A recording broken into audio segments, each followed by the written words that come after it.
오늘의 강의의 이름은 제목은 저산소증과 비만, 당뇨입니다.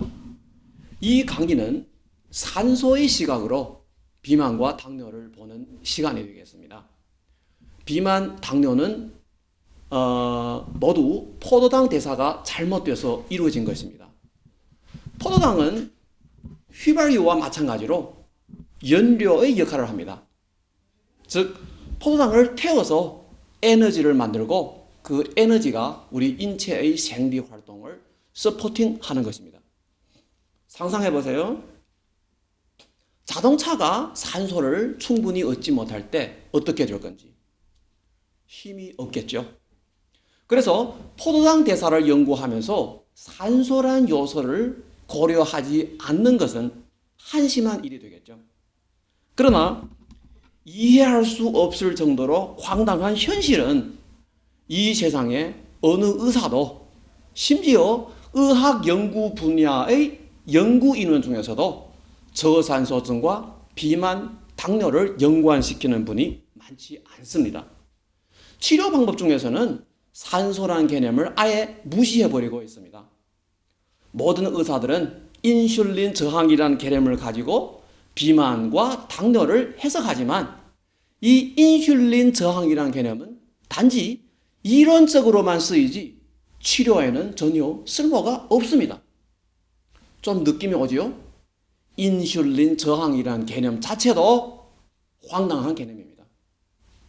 저희 오늘 이 강의에서는 인슐린 저항이라는 개념을 아예 고려하지 않고 비만과 당뇨를 단지 산소의 시각으로 해석하겠습니다. 결론적으로 저산소증일 때 포도당 대사는 꼭 차질이 생겨야 합니다. 그래야 도리에 맞는 거죠. 그러면 어떤 차질이 생길까요? 지금까지 의학에서는 이런 물음을 공식적으로 제출한 적 없고 또 이쪽 방향으로 깊은 연구가 없습니다. 모든 분들이 잘 아시다시피 혈당의 대사는 인슐린과 깊은 관계를 가지고 있습니다. 인슐린의 역할은 세포를 도와서 포도당을 쉽게 흡수하게 하는 것입니다.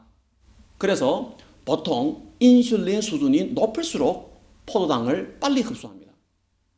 포도당이 세포들에게 흡수되면 혈액 속의 포도당이 막 적어지겠죠. 그래서 혈당이 내립니다. 그래서 인슐린은 인체에서 혈당을 내리는 유일한 호르몬입니다.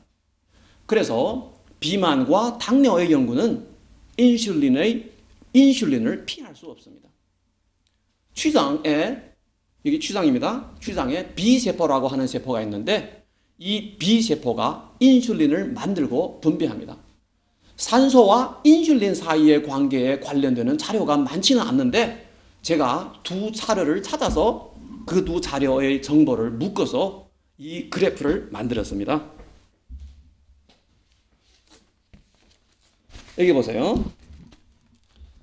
이게 수평선 보이죠?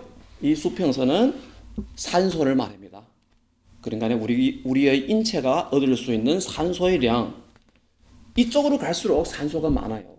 그래서 여기 오면은 1인데 1을 무엇을 표시하는가 하면은 우리가 지금 사는 이 평원지대에서 얻을 수 있는 산소의 량, 그러면 정상적인 산소의 량으로 봐야 되겠죠.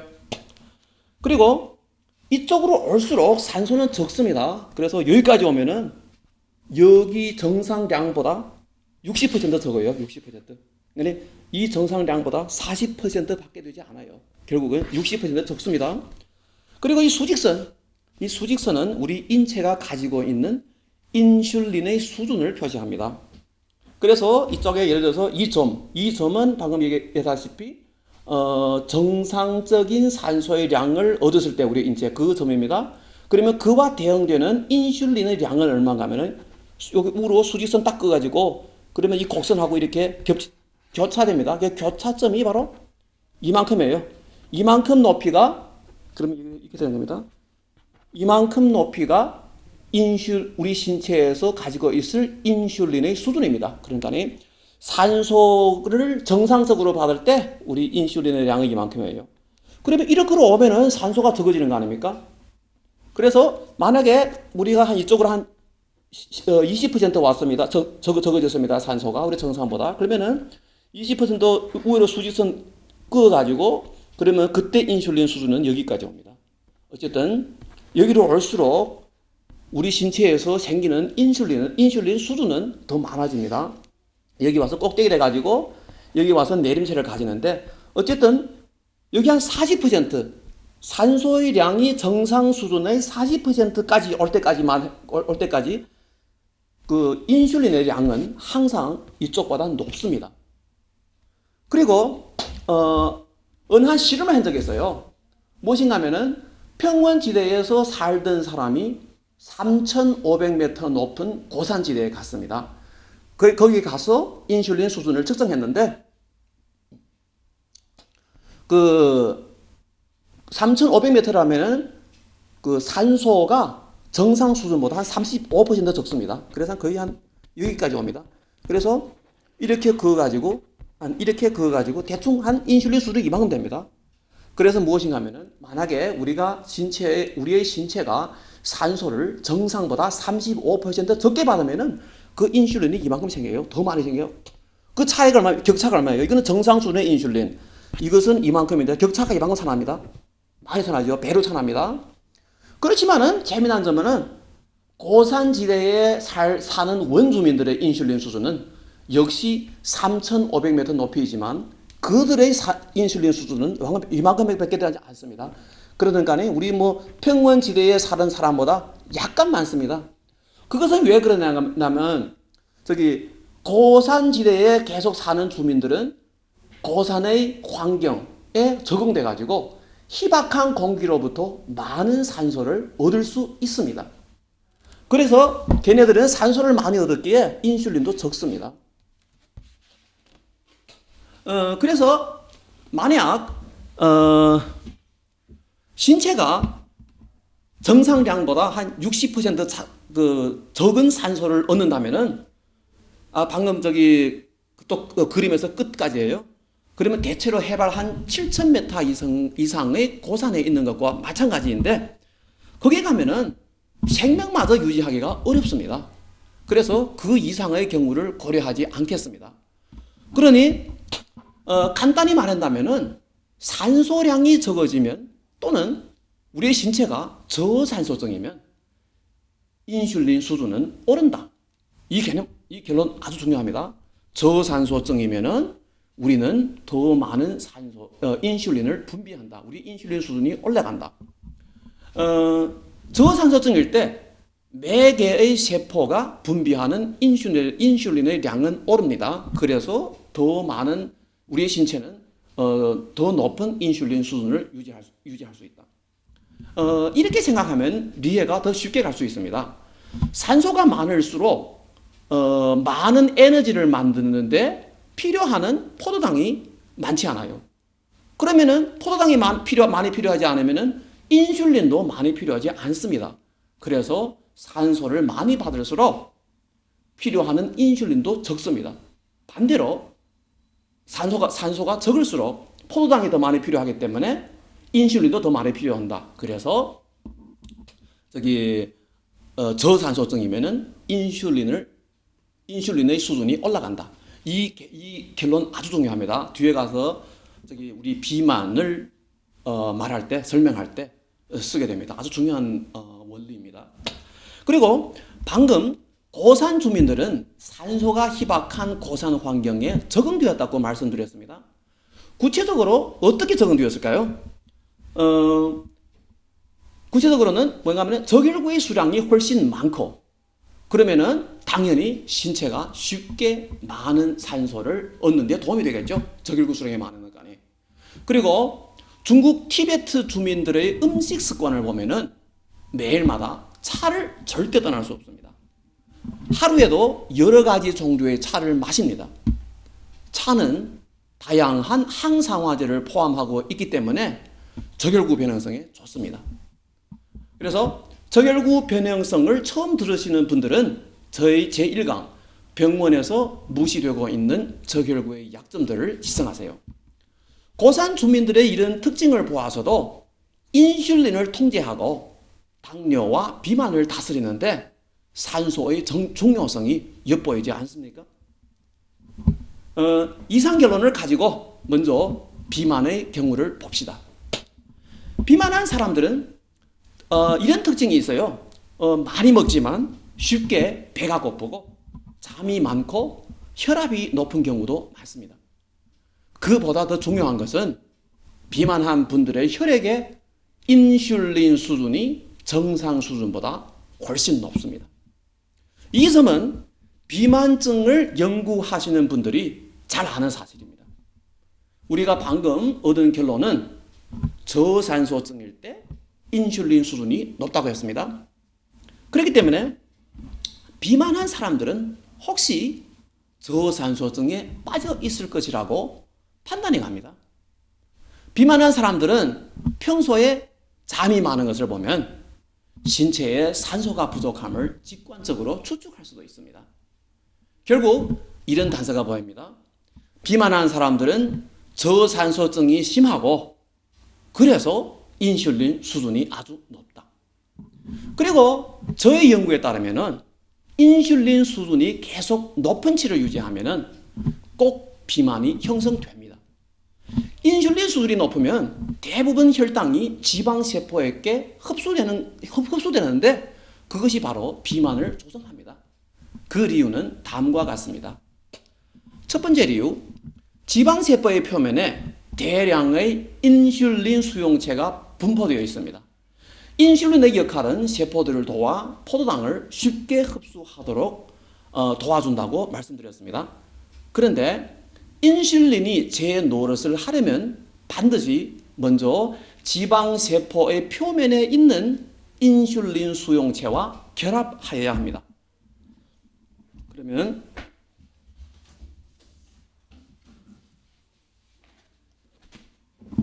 이 그림 보세요. 여기서 이것은 지방세포라고 봅시다. 또는 뭐 아무 세포도 상관없습니다.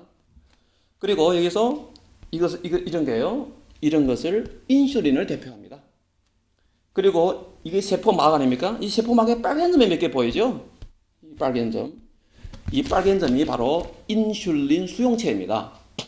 그래서 인슐린이 혈액을 따라서 막 우리 신체의 구석구석에 가서 세포들에게 많이 세포들 근처에 접근합니다. 접근한 다음에 이 세포막에 있는 이 수용체와 만나면은 서로 결합합니다. 이 결합하면은 이 포도당들이 쉽게 이 세포에 들어갈 수 있어요. 그런데 여기에 중요한 것은 인슐린이 많을수록 세포의 수용체와 결합할 기회가 많아요. 그러면은 결합할 기회가 많으면은 이 세포가 포도당을 많이 흡수할 가능성도 커요. 그리고 또 동시에 뭐가 있는가 하면은 이 인슐린 수용체가 많을수록 이 인슐린과 결합할 가능성이 더 큽니다. 그러면은 역시 포도당을 많이 흡수할 수 있습니다. 이게 당연한 논리입니다. 기본적인 물리학이에요. 그리고 다른 종류의 세포도 마찬가지입니다. 똑같은 도리였어요. 뭐 인슐린과 인슐린 수용체가 필요합니다. 인슐린의 역할을 논다면은. 그리고 간 세포를 빼면은 지방 세포의 표면에 분포된 인슐린 수용체의 수량이 다른 종류의 세포보다 훨씬 많습니다. 그렇기 때문에 인슐린 수준이 높으면 지방 세포는 다른 종류의 세포보다 더 많은 포도당을 더 빨리 흡수할 수 있습니다. 근데 지방세포의 표면에 인슐린 수용체가 다른 세포보다 훨씬 많으니까. 그리고 두 번째 이유는 비만증 환자들의 인슐린 수준이 높은 원인은 저산소증이라고 하였습니다. 앞에서. 그래서 산소가 충분할 때 포도당은 철저하게 산화되어 물과 이산화탄소로 됩니다. 그러나 비만인의 경우 또는 저산소증일 때 세포들은 특히 근육세포 같은 경우 대량의 포도당이 물과 이산화탄소로 변화하는 게 아니라 왜? 산소가 부족하기 때문에 그때는 포도당이 유산, 무슨 피르부산 등 같은 대사 중간체로 되어서 세포에게 머물러 있는데요. 이럴 때는 세포 내의 점착성이 오릅니다. 무엇이 점착성인가 하면은 쉽게 말한다면은 세포액이 찐득찐득해진단 말입니다. 이때 혈액 속의 포도당이 세포 내로 들어가는 속도가 느려지기에 포도당의 흡수가 역시 느려집니다. 이런 현상을 의학상 인슐린 저항이라고 하는데 사실 그것은 세포액이 찐득찐득해져서 생기는 기본적인 물리 현상에 불과하다고 저는 주장합니다. 그래서 인슐린 저항이라는 개념을 사정없이 저버려야 합니다. 이 점에서 지방세포는 근육세포와 많이 다른 경우입니다. 지방세포는 흡수한 포도당을 지방으로 만들어서 저장하기에 지방세포 내의 세포액은 항상 별로 찐득하지 않은 상태를 유지합니다. 그러니 인슐린 수준이 높으면은 포도당이 지방세포 속으로 들어오는 속도는 계속 근육세포보다 훨씬 빠릅니다. 세 번째 이유는 간세포의 표면에 분포된 인슐린 수용체의 수량은 지방세포보다 약간 더 많습니다. 그러나 인슐린 수준이 높아도 간세포는 많은 포도당을 얻지 못합니다. 이 그림 보세요.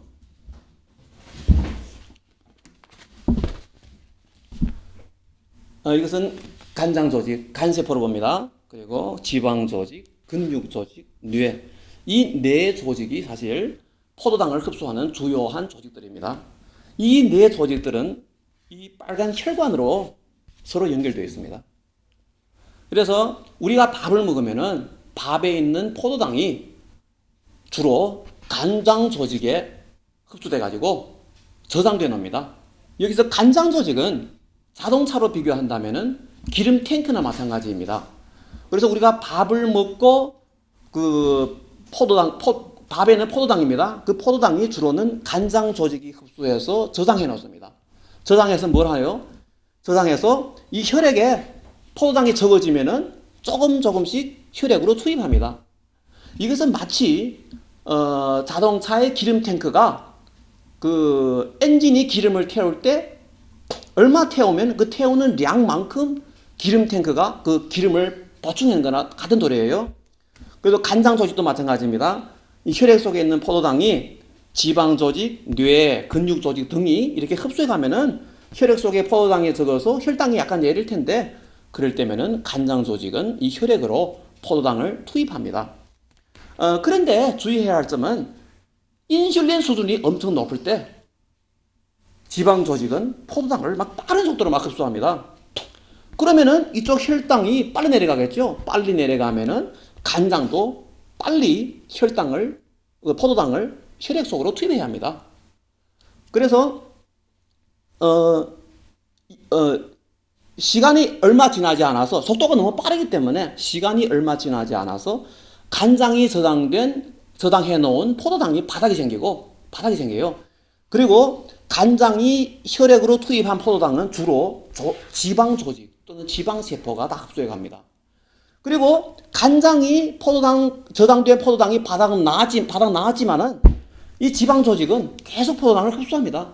결국은 저혈당이 생기는데 저혈당이 생길 때는 막 뇌가 계속 감각할 수 있어요. 그러면은 아주 심한 허기증이 납니다. 결국 보세요.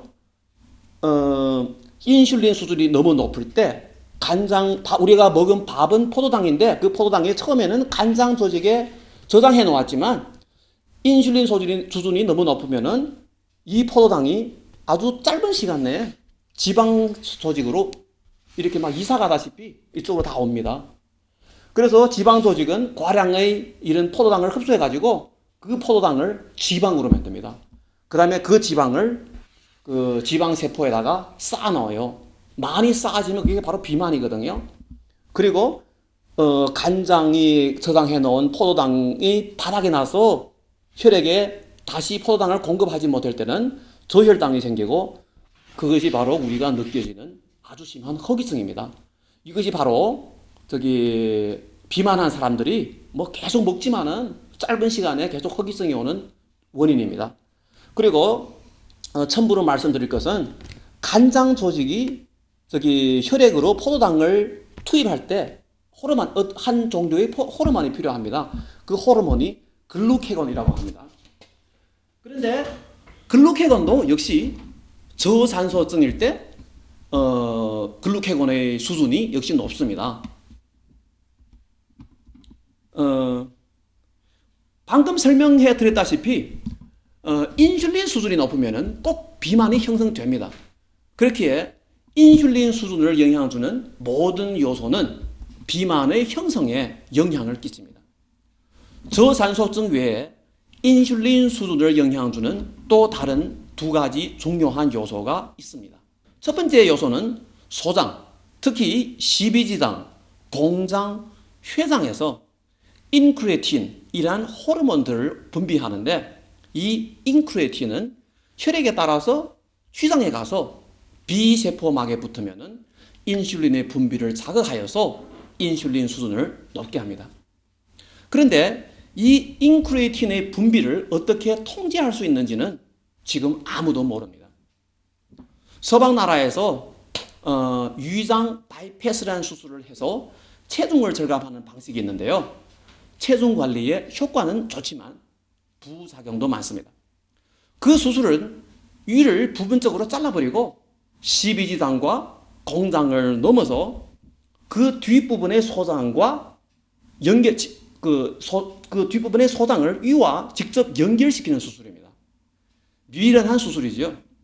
의학적으로 이런 수술이 체중 관리에 유효한 원인에 대한 해석은 무엇인가 하면은 이렇게 하면 소장의 흡수가 많이 줄어들기에 체중 관리가 이루어진다고 주장합니다. 그런데 저는 다른 생각입니다. 이 수술은 사실 인슐린 수준을 내려서 체중 관리 효과를 가져온 것입니다. 그 이유는 다음과 같습니다. 이 수술은 십이지장과 공장을 막 제거한 것이랑 마찬가지인데 그렇게 되면은 십이지장과 공장에서 분비하던 인크레틴이 혈액에 함유되는 일이 다시는 없어지겠죠. 그러면은 혈액에 인크레틴이 적어져서 인슐린 수준이 내려가고 인슐린 수준이 내려가면은 당연히 체중이 내려갈 수 있는 것입니다. 그러니까 이 수술은 막 의도적으로 인크레틴의 분비를 내려서 간접적으로 인슐린 수준을 내린 것은 아니지만은 현실적으로 인슐린 수준을 내려서 체중 관리가 가능한 것입니다. 그러니까 인슐린 수준이 역시 체중 관리에 성공할 수 있었던 관건입니다. 분명히 말씀드리겠지만 인슐린 수준이 높으면은 꼭 짧은 시간 내에 저혈당 현상이 나타나기에 허기증이 찾아오고 그러면은 많이 먹어야 하는데 결국은 비만으로 발전해 가는 것입니다. 그래서 위장 바이패스 수술이 만약 인슐린 수준을 낮추지 못했다면은 체중 관리가 안 됩니다. 인크레틴이 인슐린을 높이는 특점을 이용한다면은 사실 위에 얘기했던 위장 바이패스 수술보다 훨씬 더 좋은 방법이 있습니다. 그 방법은 이렇습니다. 인크레틴은 소장의 K세포와 L세포에서 분비되는데 이 두 가지 세포를 찾아내서 적당한 수량을 멸살시키는 방법을 찾는 것입니다. 그러면은 소장에서 인크레틴이란 호르몬을 적게 분비하기에 인슐린도 낮아집니다. 이게 훨씬 지혜롭고 안정성도 많이 좋은 것이 아닙니까? 이것은 제가 지난 10년 동안 비만과 당뇨 문제를 연구해 오면서 생각해낸 것인데 외과 의사들이 이 방향으로 연구해 나간다면 큰 성취를 거둘 것 같습니다. 두 번째로 인슐린 수준을 영향주는 요소는 에피네프린이라고 하는 호르몬인데요. 이는 인슐린 수준을 내려줍니다. 콩팥 위에 붙어있는 부신에서 만들어서 분비합니다. 인슐린 수준을 내려주기 때문에 에피네프린 수준이 높을수록 비만 관리에 도움이 되겠죠. 그런데 에피네프린은 사람들이 긴장할 때, 무서워할 때, 막 위급할 때 그의 수준이 오릅니다. 그러면은 비만한 사람들의 상태를 상기하면서 한번 생각해 보세요. 비만한 사람들이 우리에게 주는 인상은 무엇이겠죠? 막 항상 속이 넓고 태평무사한 상태입니다. 그런 긴장감, 위태로울 때 막 경계심 같은 게 쉽게 보이지 않죠. 그래서 그들은 에피네프린 수준이 높지 않습니다. 그렇기에 인슐린 수준이 당연히 높고 인슐린 수준이 높으면 비만이 이루어지는 것입니다. 마황을 아시는지 모르겠습니다. 마황에서 뽑은 액기스의 이름이 에피드린이라고 하는데 이 에피드린은 에피네프린과 비슷한 생리적 역할을 합니다. 이름도 비슷하잖아요. 하나는 에피드린, 하나는 에피네프린. 둘 다 역시 인슐린 수준을 내려줍니다. 그러기에 체중 관리에 잘 도움됩니다. 몇십 년 전에 미국에서 이 마황 액기스 제품이 한동안 막 열풍을 일으켰는데 뒤에 가서 판매 금지되었습니다. 원인은 오래 먹으면 인이 막힙니다. 마황은 경미한 마약입니다. 마황 액기스의 또 다른 단점이라면은 바로 먹을 때만 효과가 좋고 약을 떼면은 또 비만이 찾아옵니다. 총결적으로 말씀드린다면은 적당한 인슐린 수준을 가져야 건강한 체중이 가능한데 그러려면은 첫째로 항상 좋은 혈액을 유지하여서 신체가 충분한 산소를 누리게 해야 하고 둘째로 어느 정도의 긴장감을 지니고 있어야 하고 그러면 에피네프린 수준이 좀 높겠죠.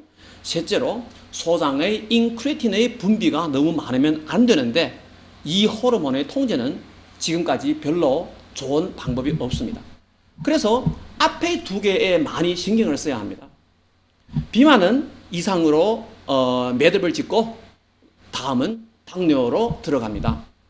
당뇨에 관심을 가진 분들은 지금 의학적으로 당뇨의 유형을 1형과 2형으로 나누는지 잘 아시지요? 두 유형의 차별점은 인슐린 주사가 필요하냐 안 필요하냐로 규정되었습니다. 그런데 제가 지난 10년 동안 유심히 살펴본 정황을 보면은 당뇨의 유형을 이런 식으로 분류하는 게 과학적이지 못합니다.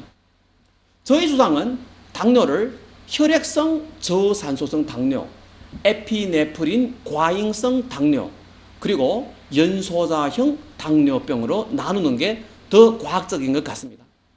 연소자형 당뇨병의 원인은 자기 면역적 질환으로 인정되어 있는데 소위 1형 당뇨이고 여기서 토론하지 않겠습니다. 그러면 앞의 두 가지 유형을 차례로 설명해 드리겠습니다. 먼저 혈액성 저산소성 당뇨. 이런 유형의 당뇨의 특징은 비만이 앞섭니다. 그리고 당뇨가 형성된 다음에도 오랫동안 비만은 계속됩니다. 그러나 이런 유형의 당뇨일 경우 췌장의 B세포는 계속 죽어갑니다. B세포가 인슐린을 만든다고 앞에서 말씀드렸습니다. 그렇기 때문에 B세포가 죽어가면은 인슐린 수준은 계속 내림세를 가집니다. 내림세를 가지지만 그 총 수준은 내림세를 가지지만 매개의 B세포는 역시 많은 인슐린을 만들어내기에 이런 유형의 당뇨 환자들은 우리 건강인들보다는 인슐린 수준이 오랜 시간 동안 높은 치를 유지합니다. 그렇기 때문에 계속 비만은 진행되고 있어요. 그렇지만은 비만하는 속도는 점점 느려집니다. 그러나 어느 한 시점에서 살아남은 B세포가 너무 적을 때 인슐린 수준이 우리 건강인보다 낮아집니다. 그때 되면은 체중도 내리기 시작합니다.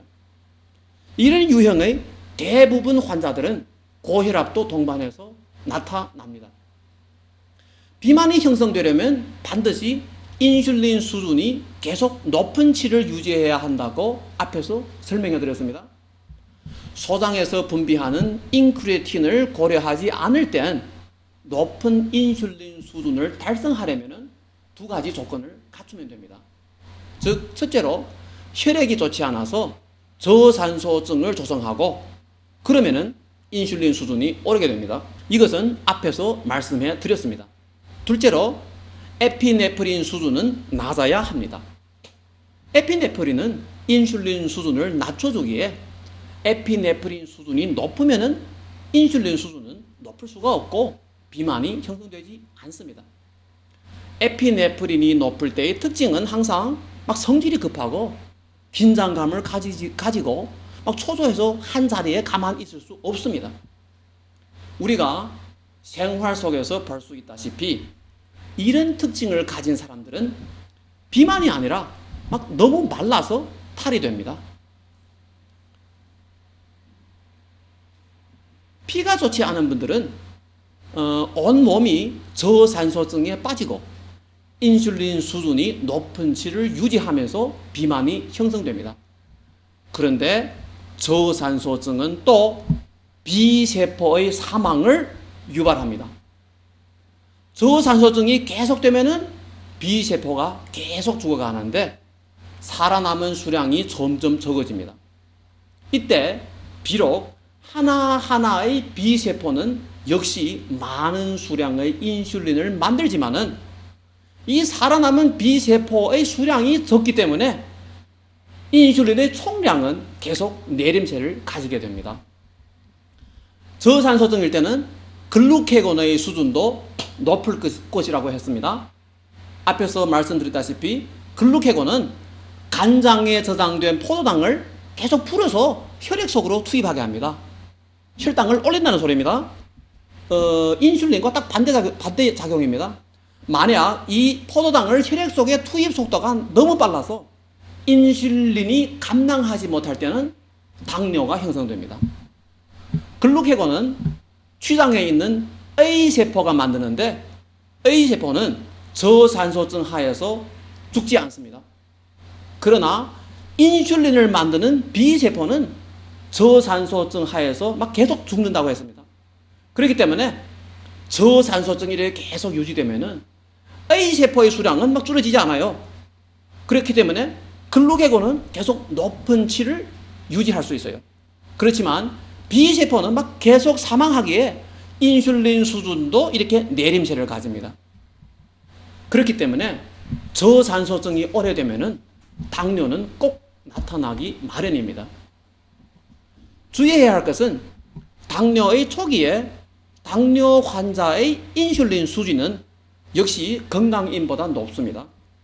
단지 간장에서 혈액으로 투입하는 포도당의 속도가 너무 빨라서 인슐린이 감당 못하여 당뇨가 형성되는 것입니다. 인슐린 수준이 건강인보다 높기 때문에 당뇨가 생기도 비만은 계속됩니다. 그런데 세월이 흘러서 B세포가 너무 많이 죽어가면 인슐린 수준이 건강인보다 낮게 되고 체중은 떨어지기 시작합니다. 보시다시피 비만의 원인은 저산소증이고 이런 유형의 당뇨는 저산소증 때문에 B세포가 너무 많이 죽어가기에 이루어진 것입니다. 만약 B세포가 대량으로 죽지 않으면 비만만 보이고 당뇨는 나타나지 않습니다. 결국 비만과 당뇨는 똑같은 원인을 공유하고 있는 셈입니다. 이것이 바로 저산소증입니다. 저산소증은 또 고혈압을 조성합니다. 도리는 간단합니다. 피가 나쁘면 많은 양의 혈액을 동원해야 우리 신체의 산소 수요를 만족시킬 수 있는데 그러려면은 심장의 작동을 강화하여 심장 박출량을 올려야 하는데 그러면은 고혈압이 형성됩니다. 그러고 보면 고혈압의 원인도 저산소증이지 비만과는 아무 상관도 없습니다. 이상 설명을 들으시니 지금 의학의 주장과 많이 다르죠. 지금 의사들도 그렇고 많은 분들이 비만은 당뇨, 고혈압, 그리고 많은 만성병의 원인이라고 생각하시는데 그것은 잘못된 생각입니다. 정확한 해석은 다음과 같습니다. 비만한 사람들은 거의 모두 피가 안 좋아서 저산소증에 빠져 있고 저산소증은 고혈압을 형성하고 시간이 오래되면 당뇨를 형성한다. 그리고 저산소증은 다양한 만성병을 일으킵니다. 결국 비만, 고혈압, 당뇨, 그리고 많은 만성병은 모두 저산소증에서 원인을 찾을 수 있습니다. 지금의 의학 주장은 병을 고치지 못하는 주장이고, 이것은 지난 몇십 년 동안 증명되었습니다. 지금 의학이 가지고 있는 주장 가지고는 병을 고치지 못합니다. 저의 주장은 지난 10년 동안 혈액요법으로 많은 만성병, 현대병이 고쳐지는 현상을 보고 제가 왜서 피가 좋아지면 이런 병들이 고쳐질 수 있을까를 따지면서 이렇게 저의 이런 주장을 개괄해낸 것입니다. 혈액요법이란 적혈구에 좋은 모든 수단을 동원해서 신체로 하여금 항상 넘치는 산소를 누리게 해서 건강을 잘 유지하고 또는 만성병이 저절로 나아지게 하는 방법입니다. 혈액성 저산소성 유형의 당뇨를 치료하려면 당연히 혈액의 품성을 전반적으로 향상시켜야 합니다. 구체적인 내용은 제1강 병원에서 무시하고 있는 적혈구의 약점들을 시청하세요. 일단 혈액이 전반적으로 향상돼서 신체의 산소 이용이 쉬워지면은 뇌가 맑아지고 몸에 힘이 생길 뿐만 아니라 인슐린과 글루케곤도 내려옵니다. 글루케곤은 혈당을 올리는 호르몬이라고 하였습니다. 그렇기 때문에 피가 좋아짐으로써 이 호르몬의 수준이 내리면 혈액으로 투입되는 포도당이 적어지기에 낮은 수준의 인슐린으로도 혈당을 다스릴 수 있게 되고 혈당은 내림세를 가지게 됩니다. 그런데 한 가지 주의해야 할 점이 있습니다. 당뇨의 역사가 너무 긴 경우는 B세포가 너무 많이 죽어버려서 인슐린을 너무 적게 만들 수 있습니다. 이때는 글루케곤의 수준이 많이 내려 혈액으로 투입되는 포도당이 적다 할지라도 혈당 수준이 당뇨의 표준에 머물러 있습니다. 이런 경우는 인슐린 주사를 맞아야 합니다. 그리고 계속 혈액의 최우수 상태를 유지하면서 새로운 B세포의 재생을 기대해야 합니다. 의학 보도에 따르면 B세포 재생을 관찰한 뇌가 있다고 합니다. 혈액성 저산소성 당뇨는 이상까지 설명 마치고 다음은 에피네프린 과잉성 당뇨를 설명해 드리겠습니다. 이 유형 당뇨의 특징은 방금 설명해 드린 혈액성 저산소성 당뇨와 많이 다릅니다. 이런 유형의 당뇨는 형성되는 첫날부터 체중이 내림세를 가지고 성질이 급하고 대부분 혈압이 정상이며 식욕이 작고 잠을 잘 이루지 못합니다. 에피네프린은 호르몬이기도 하고 신경 전달 물질이기도 합니다. 생리적 역할은 그야말로 다양합니다. 맥박을 빠르게 하고 주변 혈관을 수축하게 해서 혈액을 뇌로 몰고 긴장감을 올리고 간장의 신진대사를 자극하고 등등이 있습니다. 그런데 에피네프린이 당뇨에 관해서 아래의 몇 가지 역할이 중요합니다. 첫 번째 역할, 인슐린 수준을 낮춘다. 그 결과 혈당이 잘 내리지 않습니다. 두 번째 역할, 글루케곤의 수준을 높여주는데 글루케곤은 간장에 저장되어 있는 포도당을 혈액으로 풀게 하여 혈당을 올리는 역할을 합니다. 세 번째 역할, 지방세포에 저장되어 있는 지방을 분해해서 혈액 속으로 투입하는 것을 자극합니다. 혈액에 투입된 지방은 포도당을 대체하여서 에너지를 생성할 수 있기에 포도당의 이용 속도를 느리게 함으로써 간접적으로 혈당을 올립니다. 네 번째 역할, 적혈구의 변형성을 강력히 올려서 세포들이 보다 쉽게 산소를 이용할 수 있게 돕는다. 그러면은 산소의 이용이 좋아지는데 그럴 때는 B세포는 인슐린을 적게 분비합니다. 이 이상 네 가지 역할은 모두 혈당을 높이게 합니다. 그러기에 에피네프린이 너무 높으면 꼭 혈당이 올라 당뇨를 형성할 수 있음을 예견할 수 있습니다. 이것을 저는 에피네프린 과잉성 당뇨라고 이름을 지었습니다. 에피네프린은 인슐린 수준을 낮추어 주기에 체중이 내릴 것이고, 그리고 에피네프린이 넘칠 때는 성질이 급하고 초조하며 또 간장의 활동이 강화되는데 불면을 초래합니다. 에피네프린은 적혈구의 변형성을 올려주기에 신체가 쉽게 산소를 이용할 수 있어 보통 혈압은 정상입니다. 이런 유형의 당뇨 말입니다. 혈압은 정상입니다. 보통. 그리고 에피네프린 과잉성 당뇨는 또 두 가지로 나눌 수 있다고 저는 주장합니다. 첫 번째 경우는 이미 의학상 많이 인정된 유형인데 크롬 친화세포종이라고 합니다. 에피네프린은 콩팥 위에 위치한 부신의 수질에 속하는 크롬 친화세포에서 만들고 분비합니다. 관계가 좀 복잡하죠.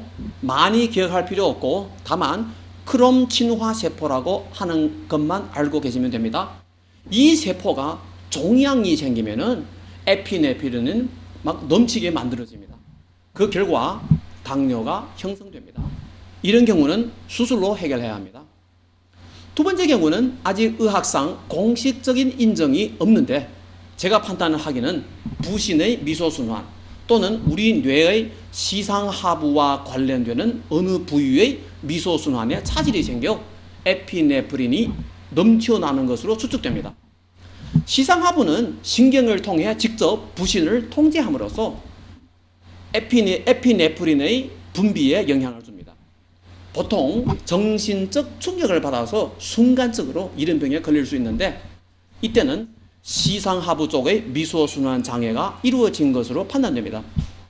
신경적 충격을 받는다는 말은 뇌신경의 산소 소모가 순간적으로 급격히 오른다는 말인데 이때는 미소순환 장애가 쉽게 이루어집니다. 미소순환 장애의 형성에 관한 더 상세한 내용은 제2강 저산소증과 미소순환 장애를 시청하세요. 또 다른 경우는 신체가 너무 피곤함에도 불구하고 무리하게 버티던가 이런 병에 걸릴 수 있는데 이때는 부신 쪽에 미소순환 장애가 생긴 것으로 추측됩니다. 이상 두 가지 경우의 치료는 당연히 미소순환 장애를 다스려야 하겠죠. 그러려면 전반적으로 적혈구를 바로 잡아야 하는데 적혈구를 바로 잡는 방법은 역시 제1강 병원에서 무시되고 있는 적혈구의 약점들을 시정하죠. 그리고 혈관을 넓히는 약을 보충수단으로 써야 합니다. 은행잎 액기스 또는 아르기닌제가 있는데 그리고 이런 병의 회복 초기 혈당이 오히려 더 많이 오르는 현상이 생기는데요. 이것이 바로 호전 반응이라고 봐야 합니다. 이럴 때는 인슐린 주사를 맞아야 합니다. 그리고 주의해야 할 것은 만약 메스껍고 혈압이 내리고 하는 반응이 오면은 혈관을 넓히는 약을 즉시 멈춰야 합니다. 이런 병은 인슐린 수준이 절대로 낮은 게 제일 큰 특징이기에 인슐린 주사를 맞으면서 치료해야 합니다. 인슐린 수준이 낮은 원인은 앞에서 설명드렸다시피 B세포가 에피네프린의 억제를 받아서 인슐린을 적게 분비합니다. 그러나 B세포들은 잘 살아 있습니다. 이 점만은 좋은 일이에요. 좀 우습지요.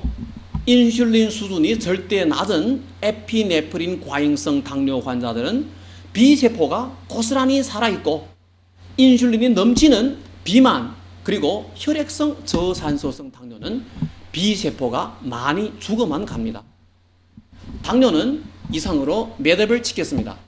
제가 오늘 혈액이 좋아 세포들이 쉽게 산소를 얻으면 보통 혈압이 높지 않다고 말씀드렸습니다.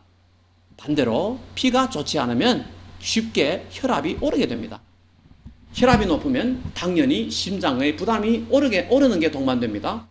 그러면 다음의 강의는 저산소증과 심장병, 고혈압을 설명해 드리겠습니다.